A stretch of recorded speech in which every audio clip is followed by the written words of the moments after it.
electronics blog, coming back at you with a fountain pen review. This is a pen that Niels over at Flatability had featured on his channel, and he bought quite a few of these, and I wanted to check them out. They come in packs of 4. Right now I only have 2 because I already gave 2 away. But overall, let's take a look at the pen. I have this one empty so I can show you something about it. But this one's filled, and it has been filled since I got them. And it's gone through, this is the second ink fill. So I went through 1 full ink fill, and I just barely inked it up about 2-3 days ago with a different ink, just to see if I could get a different performance. So overall, the pen is, it's a Chinese piston filler. You get 4 pens for about $10 on Amazon. They're nice, and I say that nice in air quotes, for what they are. At the end, it's a $2.50 fountain pen. And you're going to be hard pressed to find a fountain pen, a piston filler fountain pen at that price. So you might be able to find some on like Alibaba or AliExpress, whatever it's called. I've never purchased anything from there. I might try eventually, but right now I'm keeping my sales here in the US. I know it's a Chinese fountain pen, but for now, it is what it is. So overall, the pen itself kind of reminds me of an TWSBI Eco. Let me bring that one. This one's filled here, and you can see some of the similarities in the pens. The clips are kind of similar, but not really. It looks like this one's called an EPAKH, sorry. At least that's what I think it's called. EPAKH was the branding on the package when it arrived. And I think I might have it here. Give me a sec. Yeah. So that's what came on the package there. So it says EPAKH, and there's all the pertinent information as far as the model and all that. And you can see it says 4-piece refillable ... and sketch signature new. So it's it looks like they got their design cues from the TWSBI Eco. The piston filler, here, let's look at some of the good things. So piston filler, this did come with a fair amount of silicone already in the piston. I'll get this one. I don't know if you can see it, but under magnification, I was able to get, you can kind of see it in there inside the barrel right around here. There you can see silicone grease in there.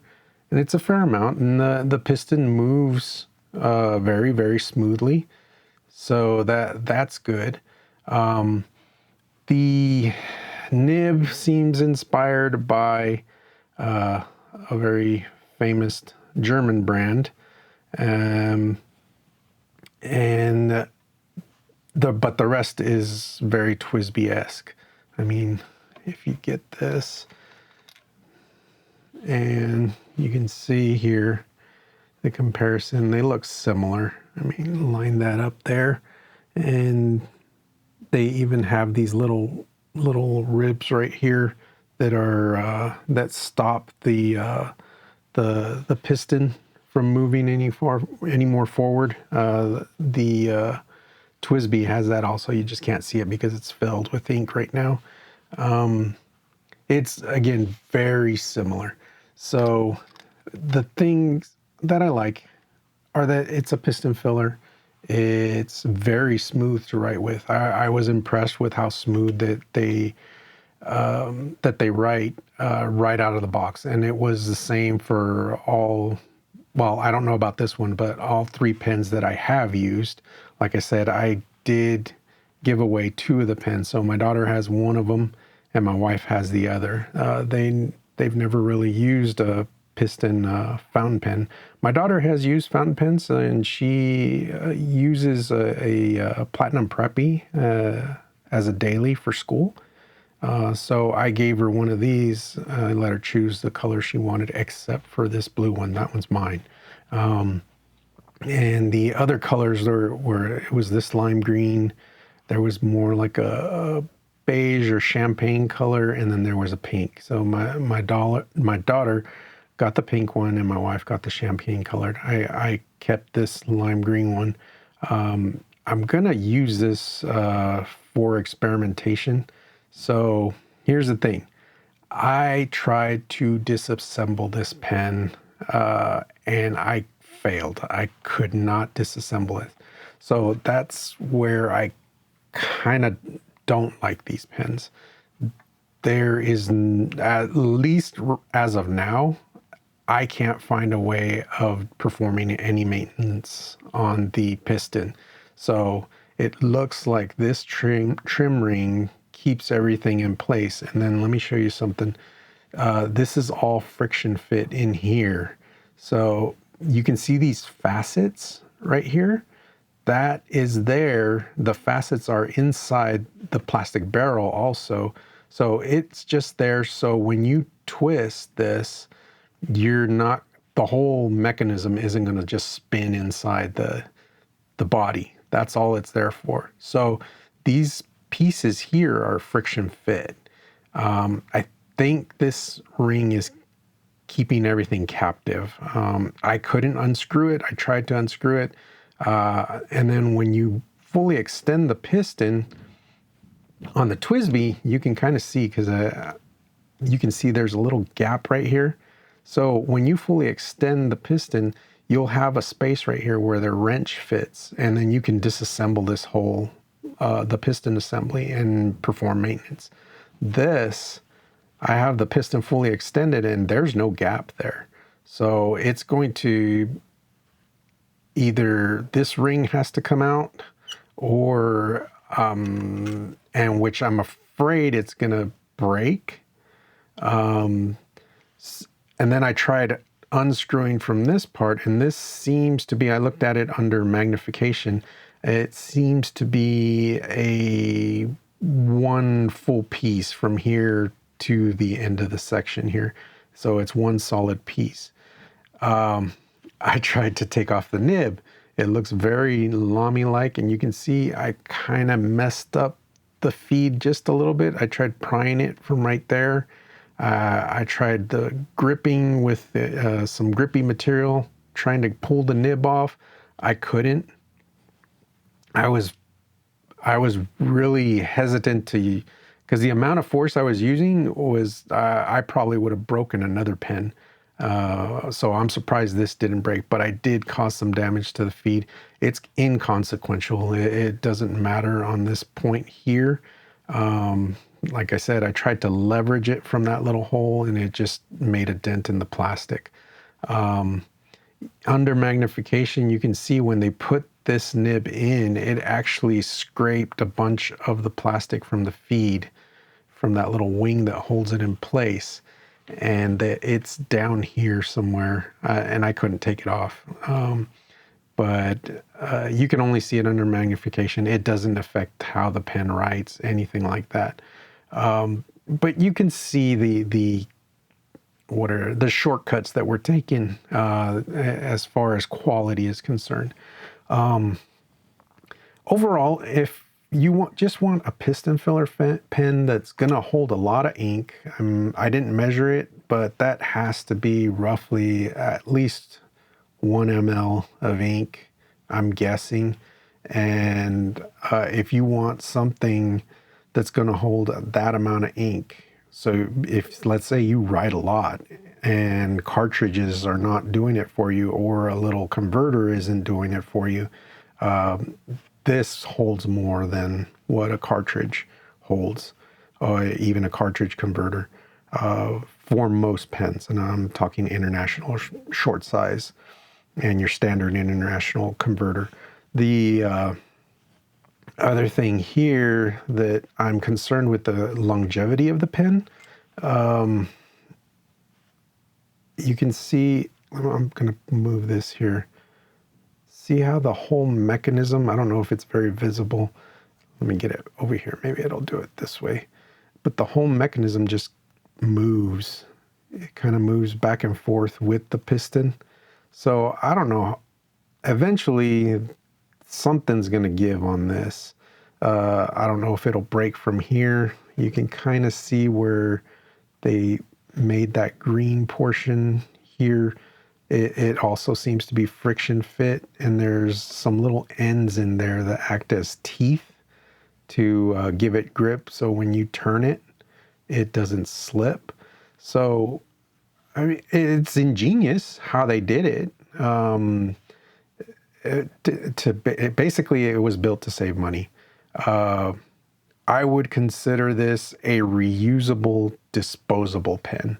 So eventually, I mean, there's no way to maintain this piston. So eventually, after so many ink fills, that silicone grease is going to, or after so many rinsing outs with soapy water, that silicone grease is going to disappear, and this piston is going to seize. It's going to get tighter and tighter as time goes on. And there's really no way that I can tell to get grease in there. Even if I could pull this feed out, and there's been ways, I've done it on other pens, where you have a little toothpick or something with a little bit of grease, and you push the toothpick all the way in and just kind of rub on the wall, and then you move the piston up and down. That kind of extends grease all over the place in the inside of the barrel. I don't know if the camera catches it, but the little end of the feed goes through such a tiny hole there that it's going to be very difficult to get something to go far enough in and get that angle to get the toothpick or a little skewer or something to reach the wall of the barrel so you can rub some grease. And you're most likely, this is so small, you'll probably rub grease along this channel and then it's over. You're gonna basically, the grease will stop the flow of ink. So there has to be a way to take it out from this side. And I haven't been successful at taking this piston out. So, I mean, again, this is a $2.50 pen. For $2.50, you have a pen that you could refill. Again, I don't know how long this is going to last, but potentially you could refill this quite a few times and not have to worry. And it probably will last longer if you refill with the same color ink, so you don't have to be rinsing it out as often. There are also inks that you could probably use just to add some lubrication to the piston. Something like Noodler's Eel inks. I've never used, well, I shouldn't say I've never used. I've used one Noodler's Eel ink, but I didn't use it to the extent to know if it really lubricated the piston. It was just a sample of ink. So that's a thing. If you go at this and say, this is just going to be a workhorse pen and I'll use it as long as it lasts, and think about it as a throwaway pen. Once it breaks, throw it away. You got 4 in the pack, so use a different pen eventually. You're fine. I mean, $2.50 for a piston filling refillable fountain pen is fine in my case.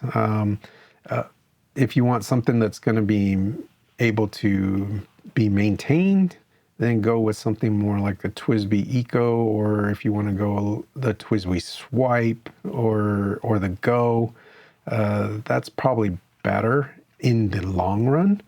But just for an everyday pen, something you don't want to lose, or not that you don't want to lose, something that you're not going to be worried about losing, this is a good starter pen.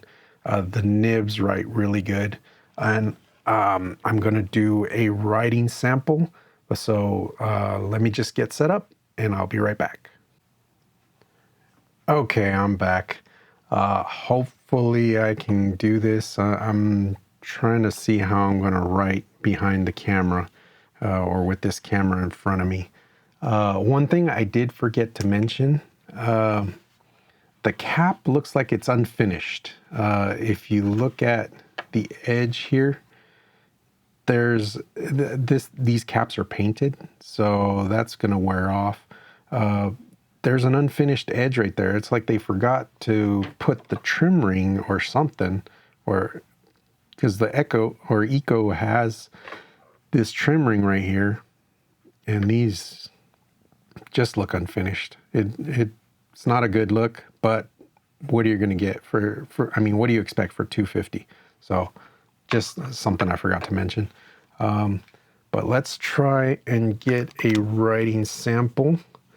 Let me undo this. And the ink in here is Iroshizuku, and I don't know how to pronounce that. Syo-Ro. Oh, hold on. Syo-Ro? I have no idea, but that's what's in here right now. So it's kind of a teal green, and let's see if I can get in a position that I can write here. Well, let's do this. Let's move you guys over here, and let's do that. So here we go.